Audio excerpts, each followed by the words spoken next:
మరి నన్ను తలకి నేను ఒక్క నిమిషం అమ్మ, తలకి దెబ్బ తగిలిన తర్వాత కాన్షియస్ లో ఉన్నావా, స్పృహలోనే ఉన్నావా? స్పృహలోనే ఉన్నాను సార్. అది 1 డే మాత్రం స్పృహలో లేను సార్. 1 డే లేను. తర్వాత నా మకం అంతా ఇదంతా కూడా మొత్తం ఓకే, అది అవుతుంది బ్లీడింగ్ వల్ల. బ్లీడింగ్ నేను వల్ల అనేది పొంగిపోయి ఏంటంటేనమ్మా, అలాగ ఆ అయిపోయింది జరిగినటువంటి సందర్భము, ఎలా యాక్సిడెంట్ అయింది అదంతా నీకు తర్వాత గుర్తుందా, గుర్తులేదా? సార్. నాకైతే గుర్తులేదు సార్. ఫస్ట్ అయితే గుర్తులేదు, తర్వాత వీళ్ళందరూ చెప్పారు సార్ అంతే. ఓకే, తర్వాత మెమరీ అంతా రీగైన్ అయిందమ్మా. తర్వాత నేను అసలు మా మ్యారేజ్ కూడా నేను మర్చిపోయాను సార్. అసలు నా మ్యారేజ్ అవ్వడం కూడా నేను మర్చిపోయాను అనమాట. నీ భర్త గుర్తున్నాడా? భర్త పేరు అవన్నీ గుర్తున్నాయి, అతను ఎక్కడ పని చేస్తున్నాడు అంతా? మ్యారేజ్ పరిస్థితులు, ఆ ఎన్విరాన్మెంట్ అయితే మర్చిపోయావు. యాక్సిడెంట్ జరిగిన సినారియో అయితే మర్చిపోయావు. ఒక రోజు అయితే కనుక స్పృహలో లేను సార్. ఇదంతా చూసి మానసికంగా అయితే బానే ఉన్నాం. బానే ఉన్నాను. కోపం, చిరాకు, డిప్రెషన్, భయము, ఫోబియాలు అలాంటివి ఏమీ లేవు? ఏముండేవి కాదు సార్. అయితే సార్ నేను అది తర్వాత వీళ్ళంతానేమో ఇలాగా నాకు తెలిసి మీ వాళ్ళు పంచాయతీ పెట్టి అమ్మాయి పర్ఫెక్ట్ అని చెప్తేనే కాపురానికి తీసుకెళ్తామనే ఏదైనా మీటింగ్ జరిగిందా? అవును. దాని తర్వాత నేనేమో అలాగా జాబ్కి వెళ్ళి నన్ను నేను ప్రూవ్ చేసుకున్నాను మేడం. ఎందుకంటే నేను బాగానే ఉన్నాను అని చెప్పేసి నన్ను నేను ప్రూవ్ చేసుకున్నాను మేడం. దాని తర్వాత మేడం నాకు 4 years తర్వాత ఇలానే 1 year ఇలాగా నన్నేమో ఇంటి దగ్గర వదిలేస్తాను, ఇంక నువ్వు పనికిరావు అనేసి ఇలా అనేవాళ్ళు మేడం. నేను ఒక 4 years అయింది మేడం. ఆ తర్వాత మా హస్బెండ్ దగ్గరికి వెళ్ళాను అనమాట మేడం. సో 4 years కాపురానికి వెళ్ళలేదు. సొంత మేనమామే అయినా కూడా 4 years తర్వాతే తీసుకెళ్ళాడు. 4 years మరి జాబ్ చేసావా? 1 year ఎందుకు చేసావు? 1 year చేశాను మేడం. దాని తర్వాత మా హస్బెండ్ దగ్గరికి వెళ్ళడానికి నేను ట్రై చేసేదాన్ని మేడం. 3 years ప్రయత్నించావా? 3 years నేను ప్రయత్నించాను మేడం. ఆ 3 years ప్రయత్నంలోని మా హస్బెండ్ దగ్గర నేను వెళ్ళడానికి చాలా మాటలు పడ్డాను మేడం. ఆ 3 yearsలోని మా హస్బెండ్ వచ్చేవాళ్ళు, అంటే 1 weekకి 1 monthకి అలాగా నా దగ్గర చూడడానికి అనేసి వచ్చేవాళ్ళు. వచ్చిన తర్వాత నేను తరచూ వెంటపడేదాన్ని తను వెనకాతలు. ఎందుకంటే నువ్వు ఎక్కడ ఉంటే అక్కడ ఉంటాను, నువ్వు ఎక్కడ ఉంటే అక్కడ ఉంటాను, నేను వచ్చేస్తాను. ఫిజికల్ రిలేషన్ ఉందా? వచ్చి అసలు మార్నింగ్ సండే ఒకరోజే హాలిడే మేడం అతనికి. సాటర్డే నైట్, అంటే అప్పుడు హైదరాబాద్లో ఉండేవాళ్ళు. సాటర్డే నైట్ బయలుదేరితే సండే మార్నింగ్ వచ్చేవాళ్ళు. ఒక 2 hours మేడం. మళ్ళీ గోదావరికి వెళ్ళాలి అని చెప్పేసి, ట్రైన్కి వెళ్ళాలి అని చెప్పేసి మళ్ళీ 11 o'clock వెళ్ళిపోయేవాళ్ళు. నీకోసం వచ్చేవాళ్ళ, మీ అమ్మని పలకరించడానికి వచ్చేవాళ్ళ, మీ అమ్మమ్మని పలకరించడానికి వచ్చేవాళ్ళ? ఎందుకంత ఒక 2 రోజుల గురించి అంత కష్టం? ఒకే ఇంట్లో ఉంటారు కదా, అప్పుడు వాళ్ళ అమ్మ కోసం వచ్చినట్టు లెక్క, నీ కోసం వచ్చినట్టు కాదు. నీ కోసం వస్తే నైట్ ఉండేవాడు కదా. మరి నువ్వు ఎట్లా చెప్పావంటే వారాన్ని నెలకొకసారి నా కోసం వచ్చేవాడండి మధ్యలో అన్నావు. నీ కోసం కాదు, ఇంటి కోసం వచ్చేవాడు. తర్వాత అయితే సారీ అమ్మా, అంత వయసు వచ్చేంత వరకు అతనికి ఎందుకమ్మా పెళ్ళి అవ్వలేదు? అంటే అప్పటికి నీకు 18 నువ్వు పెళ్లి చేసుకున్న టైం? నేను 20 సార్. అతను ఈజ్ 35. ఎందుకు అంత అంటే సంబంధాలు వచ్చినాయి అతనికి? ఎంత కాదనుకున్నా కూడా ఆ రోజుల్లో అది లేటేగా. అది తెలియదు సార్, నా కోసం అనేసి అన్నారు. అది నీ కోసం వెయిట్ చేశాను అనేసి అన్నారు సార్. అది నాకు తెలీదు. అంటే వాళ్ళు కూడా అవుట్ ఆఫ్ స్టేషన్ ఎప్పుడు ఉండేవాళ్ళు. ఓకేనా, చెప్పు తర్వాత. దాని తర్వాత వచ్చినప్పుడు కూడా మేడం, వచ్చినప్పుడు నేను వెంటపడేదాన్ని కదా మేడం. నేను నీతో వచ్చేస్తాను ఇక్కడ అంటే నాకు తెలుసు కదా మేడం, అందరూ ఒక దగ్గర ఉంటే బాగుంటుంది, నువ్వు అక్కడ నేను ఇక్కడ అనేసి నాకు మనసులో ఏదో ఫీలింగ్ ఉండేది. దానికోసం అనేసి వెళ్తాను అంటే మా మమ్మీ మా హస్బెండ్ కలిపి నిద్ర మాత్రలు ఏమోని టీలో కలిపేసి నాకు ఇచ్చేసి నేను పడుకున్న తర్వాత మా హస్బెండ్ వెళ్ళిపోయే వాళ్ళు మేడం. అసలు మీ సిస్టర్ కాపురం బాగానే చేసుకుంటుంది? వాళ్ళు బాగానే ఉన్నారు. నీ కాపురం ఎందుకు ఎట్లా అయిందంటే నీకు టాబ్లెట్లు వేస్తే గానీ నిద్రపోవు. ఓకేనా, తర్వాత నిద్రపుచ్చేసి వెళ్ళిపోయే వాళ్ళు.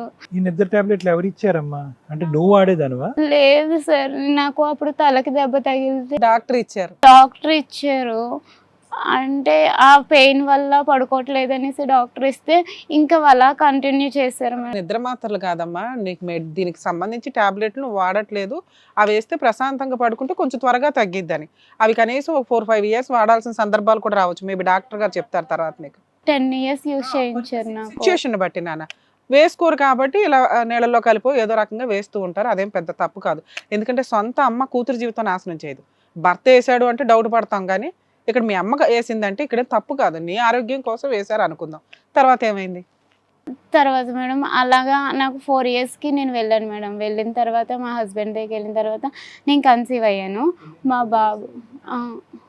మా బాబేమోని పుట్టాడు మేడం. అంటే January 5th పుట్టారు. 5th పుడితే 12th ఏమోని అదే సంక్రాంతి వస్తుంది కదా మేడం, 14th, 16th. నాకు 5 ఆడపిల్లలు మేడం. అంటే ఆడపడుచులు 5 ఉన్నారనమాట. నా బాధ్యత నేను నిర్వర్తించాలి. అంతే అంతే మేడం. వాళ్ళకి అంటే వాళ్ళు ఆ పొజిషన్లోనే ఉన్నారు కదా మేడం, వాళ్ళకి ఆ మర్యాద ఇవ్వాలి కదా అని చెప్పేసి. ముందు పిన్నులు పెద్దమ్మలు ఆ పొజిషన్కి ఎక్కడ వస్తారమ్మా వాళ్ళు? నేనేమోని నా బాధ్యత అని చెప్పేసి నేను శారీస్ కొన్నాను మేడం. అంటే మా అమ్మమ్మ మా బావగారు నన్ను చూడడానికి వచ్చినప్పుడు వీళ్ళకి ఇచ్చేసేయండి అనేసి ఎవ్రీ ఇయర్ కొంటాం కదా అని చెప్పేసి వాళ్ళకి శారీస్ ఇచ్చి పంపించాను మేడం. ఇచ్చి పంపిస్తే వాళ్ళు ఏమోని డైరెక్ట్గా తీసుకొచ్చి నాకు ఇచ్చేసారు మేడం. ఎందుకు పావలా చీరలు కన్నావా? సైకిల్ వాళ్ళ దగ్గర తీసాము, వీళ్ళ దగ్గర తీసాము అని చెప్పేసి ఇచ్చారు మేడం. అలా ఇస్తే నేను అన్నాను అనమాట, నెక్స్ట్ ఇయర్ సరే అయితే ఇప్పుడు ఇచ్చేసారు కదా, సరే అది మీ కూతుర్లకి ఇచ్చేయచ్చు కదా, ఇలా తిరిగి పంపించడం ఎంతవరకు కరెక్ట్, నేను లేవలేని పరిస్థితిలో కాబట్టి చీరల పంచాయతీ ఎక్కువ ఉంది అనేసి అంటేనే సరే అని చెప్పేసి నెక్స్ట్ ఇయర్ వాళ్ళనే షాప్కి తీసుకెళ్ళాను మేడం. వాళ్ళని మీకు ఏది నచ్చితే అది కొనుక్కోండి అనేసి. ముందుసారి నేను ఇస్తే తిరిగి నాకు ఇచ్చేసారు, వాళ్ళ పిల్లలకి ఇవ్వకుండా. నెక్స్ట్ సారి మాత్రం వాళ్ళు తీసుకుని వాళ్ళ పిల్లలకి ఇచ్చారు. పోనీలేమ్మా, ఇవ్వడం నీ బాధ్యత, వాళ్ళు కట్టుకున్నారా లేదా అనేది. ఫస్ట్ టైం మరి నాకు తిరిగి ఇచ్చేసారు కదా మేడం, అదే అప్పుడే వాళ్ళు అది టాపిక్ కాదు, వేరే చెప్పు. మీ ఆయన టాపిక్ చెప్పు. అయితే అలా ఎంతకాలం కలుస్తున్నావు మీ ఆయనతో? మా ఆయనతో మళ్ళీ 1 year కలిసి ఉన్నాను మేడం. 1 year లో మరి 2 చీరలు అట్లా కొన్నావు మీ ఆడపడుచులకి? ఫస్ట్ ఒకసారి ఎవ్రీ ఇయర్ అతను ఉన్నా లేకపోయినా నేనైతే కొనేసి ఇచ్చేస్తాను మేడం. సరే నాన్న, పోలే, మంచిది. సాంప్రదాయంగా నువ్వు చేసి నేను 1 year కాపురం చేసావు. 1 year లో ప్రెగ్నెన్సీ వచ్చేసింది. మీ ఇంటికి వచ్చి డెలివరీకి వచ్చావు. మళ్ళీ ఎన్ని సంవత్సరాలకు కలిసావు మీ ఆయన్ని? మళ్ళీ ఒక 3 years గానీ మళ్ళీ కలవలేదు మేడం. ఓకే నాన్న. ఎప్పుడు కూడా అసలు తీసుకెళ్ళరు మేడం. మాకు అర్థమైంది, ఆయన వచ్చి వెళ్తుంటాడు. ఎందుకంటే అదే ఆయనకి పుట్టిల్లు, అత్తగారిల్లు అన్ని అయ్యే కాబట్టి ఎప్పటికప్పుడు వస్తున్నాడు, పలకరించి వెళ్తున్నాడు. మళ్ళీ 3 years తర్వాత మళ్ళీ కాపురానికి వెళ్ళావు. మళ్ళీ ప్రెగ్నెంటా? లేదు మేడం. ఆ మధ్యలోనేమోని నాకు యాక్సిడెంట్ అయింది కదా మేడం. అప్పుడేమోని నేనేమోని నా వస్తువులు తీసి, నా ఒంటి మీద ఉన్న వస్తువులు పెళ్ళికి, మా చెల్లి పెళ్ళికి తీసుకెళ్ళాను కదా మేడం, ఆ వస్తువులు తీసి మా అత్త అంటే మా అమ్మమ్మ చేతిలో పెట్టాను మేడం. నేను మా అమ్మమ్మ చేతిలో పెట్టేసి, నేను కాన్షియస్ లేను కదా మేడం, అప్పుడు పెట్టేసిన తర్వాత 1 month తర్వాత నేను అడిగాను, అవును నా వస్తువులు ఏవి అని చెప్పేసి. నీకు పెళ్లి గుర్తులేదు కానీ వస్తువులు గుర్తున్నాయి. అప్పుడు నా ఫొటోస్ అన్ని చూపిస్తున్నారు కదా మేడం, ఇవేమైనాయి అనేసి అడిగాను మేడం. అప్పుడు నాకేమోని ఫొటోస్ అవి చూపించారు, ఇలాగైంది అనేసి. అయితే నా వస్తువులన్నీ ఏటయ్యాయి, అసలు ఏంటి ఇదంతా అనేసి అంటే అప్పటికి వాళ్ళు నాకు చెప్పకుండానే నా వస్తువులు అమ్మేసుకున్నారు మేడం.